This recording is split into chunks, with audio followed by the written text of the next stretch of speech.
किसान सभा की तरफ से आज के इस प्रस्तावित घेराव के अंदर विभिन्न गांव से आए हुए तमाम किसान साथियों,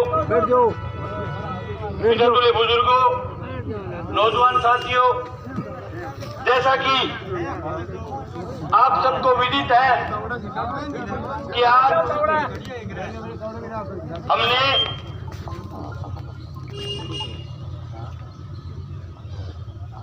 जिन गांव के अंदर ऑब्जेक्शन लगा रखा था, ऑब्जेक्शन हटाने की मांग को लेकर के लंबे समय से बकाया फसल बीमा क्लेम की मांग को लेकर के हमारा 10 तारीख को प्रस्तावित घेराव था। उसी दौरान कल पूरे राजस्थान के अंदर विधानसभा के चुनाव को लेकर के आचार संहिता लागू कर दी। साथियों, मैं ये खुला कहना चाहता हूं कि आचार संहिता राजस्थान के 200 नए लाडले चुनेगी, 200 नेता चुनेगी, लेकिन किसान के क्लेम की बात करने वाला कोई नहीं चुनेगी। आचार संहिता हो चाहे कोई दूसरी संहिता हो, सबसे पहले सरकार और प्रशासन का काम है कि इस इलाके का 300 करोड़ रुपए का फसल बीमा क्लेम अटका हुआ है, वो सबसे पहले खातों में डालो। साथियों, आज से 1.5 महीने पहले हमने प्रदर्शन करके ये मांग की थी कि इस इलाके के अंदर गलत तरीके से गांव के अंदर बीमा कंपनी ने, सरकार ने गुंडागर्दी के तहत इस इलाके के अंदर ऑब्जेक्शन लगाने का काम किया, आप उसको तोड़िए। यहां इसी जगह, इसी तहसील के अंदर रात को 1 बजे उस गर्मी के अंदर बैठ करके उपखंड अधिकारी के यहाँ समझौता हुआ था। उसमें लिखित दिया था कि हम 2022 और 2023 के दोनों फसलों के ऊपर लगे हुए तमाम ऑब्जेक्शनों को हम तोड़ते हुए किसान के खातों में पैसे डालने का काम करेंगे।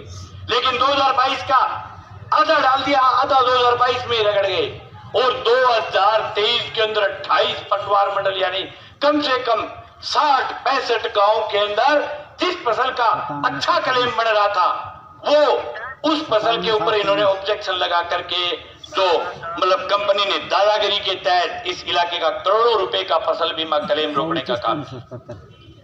कोई बाइकादार नहीं, कोई ऐसे नेता नहीं जिन्होंने मांग की हो कि किसानों की फसलों के ऊपर ऑब्जेक्शन किस लिए लगा दिया। सगड़ा माइगलाल लंबा हो रहे हैं, जयपुर दादा के बोले टिकट मिल चाहिए, ऑब्जेक्शन 1000 बारी लाग दिया, माने कोई किसी दुख की दर्द की बात। जगह माननीय एमपी साहब है इस इलाके के, हर छोटा सा पैसा आता है उस पर सबसे पहले बधाई संदेश लगाते हैं कि किसानों को इतने करोड़ रुपए आ रहे हैं, बधाई हो। लेकिन इस इलाके का 350-400 करोड़ रुपए कंपनी ने डाका मारने का प्रयास किया। एक पोस्ट डाल करके आज तक ये नहीं कहा कि इस इलाके के किसानों के ऊपर आपत्ति क्यों लगा दी। कंपनी डकार करके सो रही है मस्ती से, कंपनी का दिमाग में बैठ रही है, बोले आप तो रुपया खा गया, कोई माई को लाल बोल के कहना को नहीं। लेकिन आपके बीच एक बात कहना चाहता हूं कि विधानसभा के चुनाव आएंगे जाएंगे होते रहेंगे, लेकिन 1 रुपया नहीं खाने देंगे कंपनी को, एक पैसा किसान के खाने का काम करेंगे। चुनाव साथ चलेगा, साथ ही किसान की लड़ाई चलेगी। अभी उपखंड अधिकारी से हमारा निवेदन है कि आप जिले के कृषि अधिकारी को, जिले के बीमा अधिकारी को बुलाओ, नहीं तो आज आपके वहां बाहर जो आप तंगड़ पट्टियां लगा देते हो, बाहर आप जो लक्कड़ रोक करके जो किसान को रोक करके बाहर रखते हो, आज आपका वहां तंगड़ पट्टिया का सामान नहीं था, किसान अंदर आ गया और जो अंदर आ गया वो बाहर वापस जाना बहुत खतरनाक है। यही रहेंगे, यही खाएंगे, यही जाएंगे नहीं जब तक फैसला नहीं होगा। और वो भी लिखित में आश्वासन चाहिए इलाके के किसान को।